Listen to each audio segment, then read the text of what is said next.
Salut à tous, Steve, supporter of Marseille. On va débriefer ensemble ce match. Encore une défaite à domicile, la troisième de la saison en championnat. OM Nantes, 34e journée de Ligue 1. Défaite lamentable, 2 buts à 1. C'est parti. L'ambiance, on était à peu près 50 000 au stade. Pour ma part, j'étais en Ganais avec mon papa. Donc voilà, je voulais le mener pour lui faire plaisir. Euh, ouais, 50 000 personnes à peu près. Virage nord-sud, il y avait du monde. Pas virage plein, mais il y avait du monde. Il y avait de l'ambiance, il y avait des chants, il y avait des tifos des deux côtés. Il y avait surtout beaucoup de revendications, notamment de la part du Virage Sud qui demandait la démission de la direction. Il y a eu des messages pour Garcia, il y a eu des messages pour la direction. Tout ça à juste titre, tout ça est légitime parce que les gens en ont un ras-le-bol. Tout le monde joue sa part dans le public. Les gens qui vont, que ce soit en Ganais, en Jambouin, ceux qui animent dans les virages. Et on voit que nous derrière, enfin on le voit, ça ne suit pas sur le terrain. Tout de suite j'enchaîne avec le jeu, la compo. Donc là, ça paraît comme un 4-4-2, mais c'était plus un 4-2-3-1. Camara Kaletakar dans l'axe, classique. Sakai à gauche. Bounassar à droite. Sanson, Gustavo au milieu. Payet en 10. Ocampos. Germain sur la droite. Et en pointe, Balotelli. On attaque très très fort, pardon. Comme j'étais au stade, hier j'ai un peu la voix voilà, cassée. On attaque très très fort le match. Dès la première minute, première action, bon, un peu de maladresse, manque de finition. Bon. Mais derrière, Nantes aussi nous met un coup de pression, nous met une action aussi. S'il y a un arrêt, une parade de Mandanda, bon, dans les deux sens, ça va vite dans les 10 premières minutes. Et puis, qu'est-ce qui se passe tout de suite? Une erreur dans l'axe. Bounassar qui fait une passe dans l'axe. Certains me diront c'est la faute de Bounassar. Pour moi, c'est la faute. Et un peu de Bounassar, mais aussi de Morgan Sanson qui est complètement apathique. Morgan Sanson qui était à l'arrêt, qui a eu un temps de réaction avant de se projeter sur le ballon. Ça a été transmis devant à l'attaquant nantais qui a été contré par les deux défenseurs. Ça arrive dans les pieds de l'autre attaquant nantais qui a les gros cheveux, la barbe, là, et qui met une belle frappe enroulée et puis qui ouvre le score pour Nantes. Voilà, sur une erreur à la con au milieu de terrain parce que on se parle pas, on se regarde pas surtout. On se regarde pas et on est à l'arrêt. Normalement, sur le terrain, tu essayes d'être tout de suite sur tes appuis, tu essayes au moins de trottiner, de faire des petits pas pour tout de suite, boum, dans l'explosivité. Sanson, tu ne l'as pas, ça. Sanson, tu n'as pas cette explosivité que peut avoir Gustavo au milieu de terrain, ou même Maxime Lopez. Même s'il a moins, il est moins virulent, il est moins puissant physiquement, mais au moins, tout de suite, il va sur le ballon, il a l'explosivité. Non, Morgan Sanson, tu es en fait un marathonien, tu cours. Voilà. Moi, sur le match-là, Morgan Sanson, je le mets complètement dans les flops, dans les bides, parce qu'il a couru. Alors certains me disent, oui, mais il est là, il s'acharne, il va harceler le porteur du ballon. Il harcèle le porteur du ballon, mais il ne récupère pas le ballon. Morgan Sanson, il a récupéré moins de 10 ballons dans le match. Et il en a perdu beaucoup plus. À toujours chipoter, à toujours dribbler, à vouloir à garder trop le ballon. Il ralentit le jeu. Morgan Sanson, très mauvais match. La défense centrale, pour moi, a été correcte. À eux deux, ils ont touché 70 ballons. Ils ont récupéré plus de 40 ballons. Khaled Takar, pour moi, a été le patron de la défense avec des bonnes relances, des bonnes transversales de 40-50 mètres. Bouba Kamara qui a été mis quelques fois en difficulté par Waris et l'autre attaquant nantais, dont j'ai oublié le nom, qui est très bon. Hein, je vous dis, celui-là, il nous a fait très mal. Il va très vite et il percutait très vite. Quoi. Euh, Sakai à gauche, qui après, dans le match, a basculé à droite, mais Sakai à gauche a pour moi fait un très bon match. Dans l'abnégation, dans le don de soi, dans l'effort, dans la combativité. Il a essayé de centrer plusieurs fois. Bon, quand il est à gauche, ses centres sont moins bien ajustés peut-être, mais il s'est battu, lui, autant qu'Ocampos. Et je crois que ce sont les deux seuls joueurs réellement, avec Gustavo un cran en dessous, qui se sont réellement battus pour essayer de faire quelque chose. Quoi. Euh, Sakai, qui a pas mal combiné sur le côté, avec euh, Payet, qui est un numéro 10, ça a pas mal combiné, ça a pas mal dédoublé. Malheureusement, la finition, c'était assez maladroit. Euh, Ocampos, qui a tenté 4 fois, une seule frappe cadrée. D'ailleurs, 16 ou 17 tirs dans le match, que 2 frappes cadrées. C'est trop peu, quoi. C'est même inadmissible. Surtout que certaines frappes étaient dans les 18 mètres, quoi. Alors oui, on va me parler de cette frappe que j'ai vue moi le lendemain, enfin aujourd'hui, parce que au stade, t'as pas les ralentis.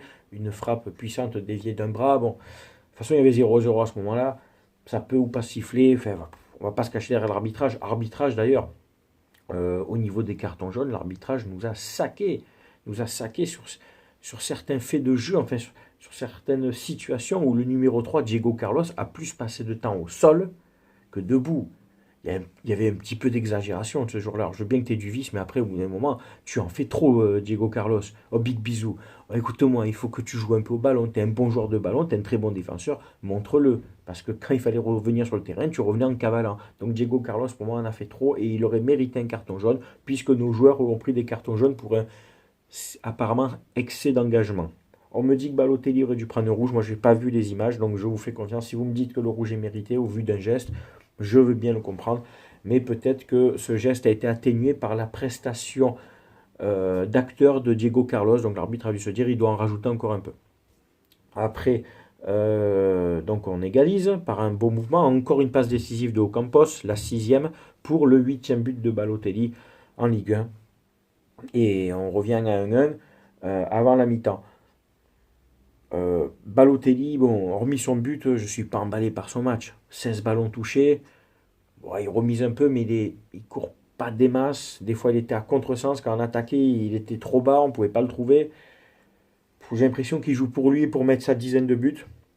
Pour qu'au mois de juin, son agent arrive à lui trouver une porte de sortie en disant, vous avez vu, mon joueur, il a mis 10-12 buts. Allez, hein, il a encore des capacités. J'ai l'impression que c'est un peu ça, quoi. Moi, je ne suis pas emballé par son match. Valère Germain, je suis pas. C'est même pas que je suis pas emballé, c'est que voilà, contrairement aux dernières prestations où il marquait des buts, où il était efficace, là, Germain t'a tenté 3 ou 4 tirs aussi, et aucune n'est cadrée, quoi. Au bout d'un moment, je veux bien, une fois, deux fois, après, applique-toi, quoi, Valère. C'est agaçant, tout ça, quoi. Vous faites ça toute la semaine à l'entraînement, toute la semaine, vous faites des frappes. C'est incroyable de ne pas cadrer dans les 18 mètres sur une cage qui fait 7 mètres par 2,50, quoi. Putain, la zone de cadre est assez grande quand même, quoi. Donc tout ça, ben, c'est agaçant. Et puis il se passe ce qui se passe. On prend un deuxième but très rapidement avec une espèce de cafouillage, une tête bon, qui rebondit sur le bras de Diego Carlos. Bon, pour moi, il n'y a rien de bien bien grave parce qu'après, ben, ça rebondit aussi sur le bras de Sakai. Il y a un Nantais qui traîne par là, qui met une frappe. Mandanda, bon, qui essaye de la sortir. Bon, il la sort pas. Bon, ça fait 2, mais c'était que la 60e minute, quoi, tu vois. Il y avait largement le temps et d'égaliser. Et après, à voir si on pouvait gagner ce match. Ben non, on a joué sans. Il y avait un faux rythme par à coup. C'est une équipe qui a joué par à coup, surtout en basculant, toujours ou par Ocampos, par Payet. Alors, il a été sifflé, c'est vrai, Payet quand il est sorti, remplacé par Maxime Lopez. Oui, c'est vrai, il a perdu beaucoup de ballons. Oui, il y a eu du déchet, mais aussi les seules actions, les seules phases dangereuses ont été aussi créées par Payet. Et seulement devant, après, ça ne suit pas. Germain n'a pas profité des bons ballons. Bounassar n'a pas profité des bons ballons en profondeur de Payet aussi. Bounassar qui a été sorti sur blessure ou crampe, hein, remplacé par Amavi, donc Sakai a basculé à droite. Jordan Amavi, Jordan Amonvier, Jordan Amavi, il ne sait pas juste contrôler et centrer tout de suite. Tu sais, la rapidité d'exécution, comme je dis souvent. Non, tu attends que le Nantais revienne vers toi, quoi. Tu vois, tu es à l'entrée sur le bord de la surface. Non, tu as le ballon, tu lèves trop la tête 2-3 fois. Non, centre tout de suite, bordel. Les automatismes, tu as le ballon, boum, centre tout de suite. Non, c'est trop long tout ça. C'est trop long. En plus, tu es frais, tu rentres, tu es frais normalement. Donc, à ma vie, mauvaise rentrée, quoi. Et après, bon, le petit Lopez, comme j'ai dit, qui est rentré à la place de Payet, qui a essayé d'apporter un peu de tenir le jeu, pardon, qui a essayé d'apporter un peu de résistance au milieu de terrain, de consistance dans le jeu en tenant le ballon. Bon, c'était trop tard, de toute façon, on n'y était plus, nos joueurs étaient un peu cramés. Alors, c'est là qu'on se pose la question, est-ce que réellement ils ont donné tout ce qu'ils avaient, et on voit leurs limites toutes techniques et tactiques, puisqu'on voit très bien qu'avec Garcia, il n'y a pas de fond de jeu, on l'a encore vu hier. Une équipe comme Nantes, qui arrive avec 11 guerriers, une bonne assise défensive, et des mecs, 6 mecs qui te pressent haut devant, eh ben ça suffit à nous faire déjouer. Pourquoi? Parce que nous, on n'a pas d'automatisme. On est à l'arrêt. On a le ballon. Le gars qui a le ballon, son copain ne vient pas vers lui. Ne vient pas vers lui pour proposer des solutions. Chose que fait Maxime Lopez. Pour ceux qui n'aiment pas Maxime Lopez court beaucoup, touche beaucoup, beaucoup de ballons, mais court beaucoup. Il se rend disponible pour aider le camarade à trouver une solution, à donner une opportunité de passe. Les autres, non, chacun est à sa place et se dit l'autre doit se démerder et me donner le ballon. Sanson, on dirait qu'il a peur d'avoir le ballon. On dirait que dès qu'il a le ballon, il veut tout de suite s'en débarrasser. Donc voilà ce qui fait que maintenant, donc on perd le match de 1 à quelques occasions à la fin, mais pas incisives, quoi. Et puis on est maintenant à 5 points de Saint-Étienne, qui est quatrième. Donc déjà, bon, la troisième place, même si mathématiquement on peut l'avoir, mais il faudrait qu'on gagne nos 4 matchs et que Lyon en perde 3 sur 4. T'imagines un peu ce qu'il faudrait faire. Et qu'aussi Saint-Etienne en perde 2 sur 4 aussi. Donc on va dire qu'on a peut-être une chance sur 100 de finir troisième maintenant. Autant ne pas finir du tout troisième. On va finir cette saison comme on peut. J'espère pas trop en roue libre. Il nous reste à jouer à Strasbourg, c'est pas gagné. À recevoir Lyon, c'est pas gagné. On va recevoir Montpellier aussi et on va aller à Toulouse. Aucun match là ne va être cadeau, je vous le dis. Donc, autant finir cinquième, ne pas aller en Coupe d'Europe, ce sera peut-être pas plus mal. Faire un grand ménage et dans l'effectif, parce que certains joueurs, je pense, vont partir. Et peut-être même certains qui n'étaient pas prévus vont devoir partir aussi. Mais ça, je ferai une vidéo en fin de saison pour ça, en fonction de notre classement. L'entraîneur, bon là, c'est clair et net, Rudy Garcia. Je le dis avec respect, cordialité. Si tu as un peu de dignité, Rudy, je pense que tu devrais démissionner. Tu vois, je pense que tu as pris assez d'argent chez nous, tu as été prolongé, tu as eu les joueurs que tu as voulu, tu as dépensé de l'argent de l'OM, du projet, pour faire venir tes joueurs, tu n'y es pas arrivé, donc je pense que tu as un peu de fierté, un peu d'amour-propre, au lieu de dire non, non, dans ta tête, j'attends qu'on me licencie, comme ça je prends les indemnités, non, tu sais quoi, pars au moins dignement, démissionne. Démissionne, mec. Parce que tu nous as tué les deux premières années de projet. Si encore au moins on avait gagné la finale d'Europa League, je t'aurais dit, wow, on est quand même, on a un titre européen, mais même pas. On gagne jamais, gros, on perd la finale. Cette année, c'est humiliation sur humiliation. Ton discours est ridicule, incohérent. On est larisé. Là, je sais que je vais faire plus de vues. Tu sais pourquoi? Parce que quand on perd, j'ai tous les petits haineux. Alors là, ils m'écoutent, hein, les petits haineux, coucou. Hein, ils vont tous venir là pour déverser leur rage et leur haine, surtout les frustrés de la finale contre Rennes. Parce que oui, vous avez perdu la finale contre des Bretons.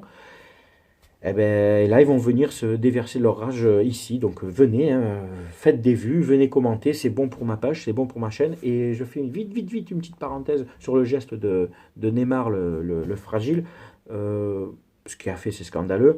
Et quand je lis tous ces pseudo-supporters parisiens prépubères en sec-pas qui me disent « Ouais, c'est normal, l'autre il a insulté, il met une droite. » Donc c'est normal, c'est libre à vous, c'est bon. Donc au prochain match, qu'un supporter parisien insulte un Marseillais, un Lyonnais, le joueur pourra aller au bord de la pelouse et mettre un taquet à n'importe quel supporter. Non, alors déjà ça, il faut savoir garder son sang-froid au prix où il est payé. Ça a toujours été un peu la taquinerie, l'injure. Et surtout quand tu regardes la vidéo filmée depuis le gars qui a pris ce coup de poing, il n'insulte personne. Il dit à Buffon que c'est juste un bouffon. Il dit à Kurzawa lève ta main parce que peut-être qu'il voulait lui taper dans la main. Bon, il dit à Verratti raciste. Bon, ça effectivement, c'est pas correct. Mais que je sache, c'est pas Neymar qui a dit raciste ou bouffon, il a juste dit à Neymar, et toi va t'apprendre à jouer au ballon. L'autre s'est vexé parce que je pense que sa sœur lui manque aussi, hein, tu m'as compris, et du coup, hop, il le pousse, il met une patate. Donc tous ceux qui me disent oui, il a insulté, ben non, vous êtes ou de mauvaise foi, ou juste des petits haineux sans argument. Voilà, c'est tout pour ce débrief, on se voit pour le prochain match Strasbourg-OM, pour la 35e journée, en espérant peut-être arriver à faire quelque chose. Je vous souhaite à tous quand même de passer une bonne semaine. Portez-vous bien. Et vous le savez, ici, avec moi, on parle foot. On est là pour débattre tactique, pour échanger ballon et on respecte les avis de chacun. Ciao tout le monde.